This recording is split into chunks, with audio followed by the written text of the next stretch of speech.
Hello and welcome to Mike's Garage. If you've already subscribed to our channel, thank you very much. If you haven't, please do. And when you do, please tap on the little notification bell thing, so you'll be notified every time one of our videos, we put up a new video. Also, if you tap on the little like button, we appreciate that too.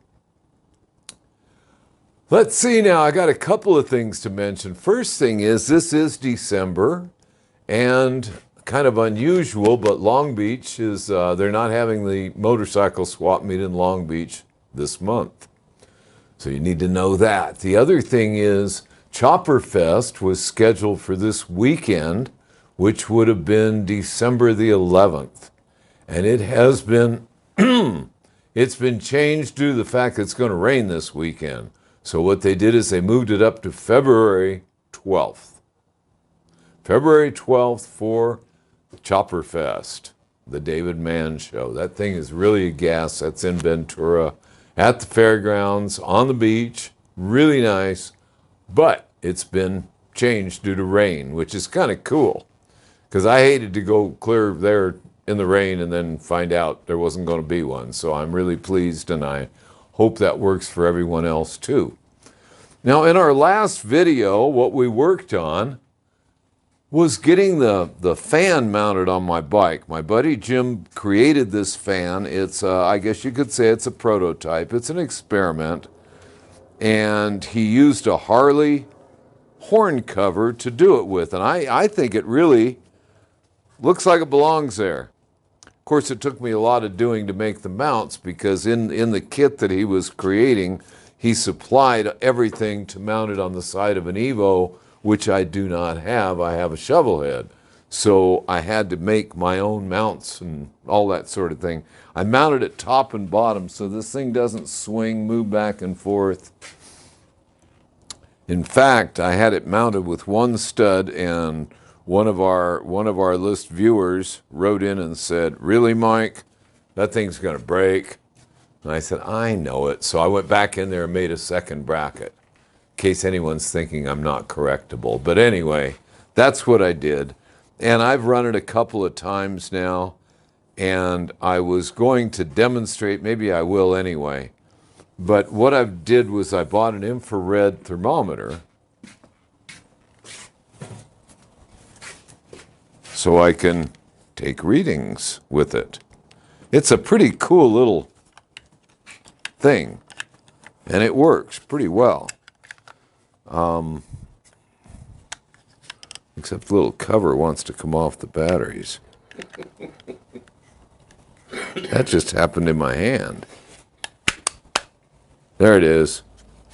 And there it is. Anyway, so in trying to experiment around with this thing, I'm not the scientist. Jim is my buddy who made this thing. There are a couple of things here that I think are important points I don't want to overlook. One of them is the opening on that fan housing that he created, because that horn cover is just a cover for this unit that he made. It really all fits together really pretty. He's quite an engineer. And the way the housing goes right up to the cylinders, I mounted it right up close to them, leaving a gap all the way around, but getting an equal amount of air from both cylinders and heads, about the same all the way around there is what I was trying to do, and I think I accomplished it. Now, this fan works in the opposite direction of what you would normally think of. Instead of blowing air over the cylinders, it's sucking the heat. It's actually sucking the heat off of the cylinder heads and the cylinders themselves. And then the air blows out down here. And let me tell you, it gets warm coming out of there. So all that warmth that I'm feeling, I mean, I don't need a thermometer. It's like knowing what direction the wind blows. You know, you can do it. And when all that heat is coming off of those cylinders and those heads, they're cooling down. They're cooling down real fast. Now, last weekend, which was only a few days ago, we took a ride up to Oak Glen. There was a toy run up there put on by one of the local clubs, and and Wright Brothers Customs, which is a motorcycle shop in Yucaipa, California. And they just put a beautiful toy run on up in the mountains there in Oak Glen. And of course, we were running late when we left here, so I mean, we're playing throttle jockey up the hill. By the time we got there, you could touch this thing, it was pretty warm, you know, it was entitled to be warm. I'd wrung it out pretty hard. And I turned on the fan. I turned off the motor and I turned on the fan, and within about 5 minutes, that motor was pretty much cooled down. Certainly anything you could feel. It was pretty impressive. I can get readings off of this thing fairly quickly. Let me turn it on, and we'll see what we can do here. Turn on the gas. Tickle my SU carburetor. Turn on the enrichener. Turn on the ignition switch. And hit the starter button.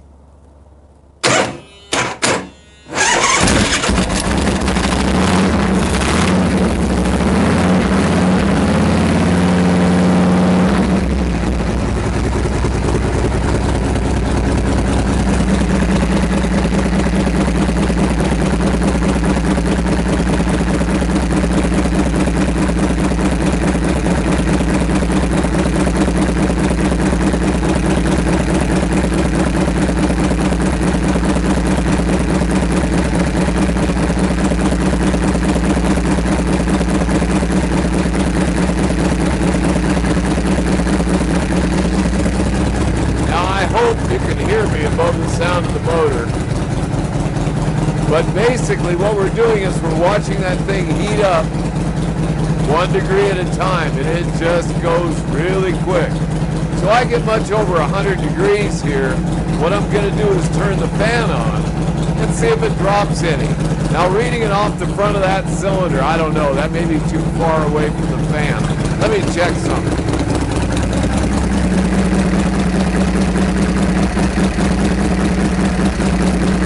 We're at 123 now. Let me,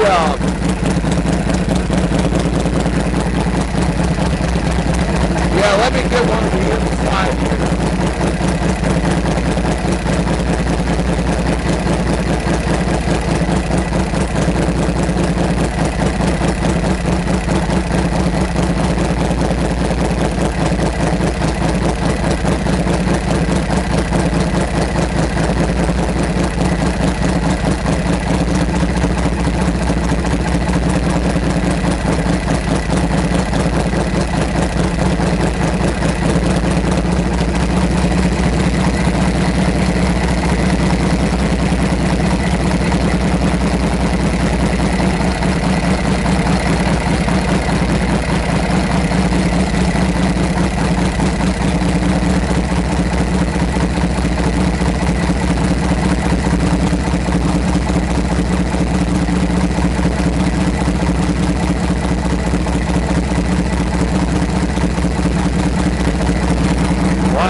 What you couldn't see, and I was trying to show, but I went to the inside, one of the lower, on the rear cylinder.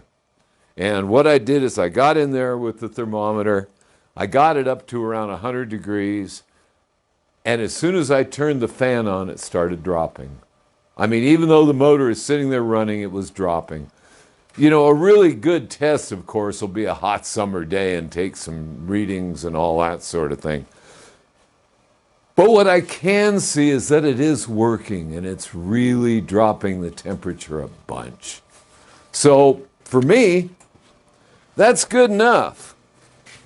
I mean, I'm more than happy to help my buddy Jim, but I'm not the scientist that he is. I know he's been attaching thermocouples and all sorts of pieces of apparatus that he's attaching all over his motor to try and really control what he's doing. And I think just by giving this thing a nice location, I really think it's really quite effective. So I'm pleased. I had just promised I would show that. in the last couple videos, I said, okay, when we finally get this thing going, I'm going to show it. So I did, and I did say it's mounted like a rock. It's not going anywhere. But I have something else I'd like to show, and the hardest part of showing this thing is my microphone. So I'm going to see if I can attach it to my collar. Yeah, that's it. Okay, now I'm going to take my shirt off. Everybody thinks I live in a work shirt, but actually, I have a new t-shirt I want to show off.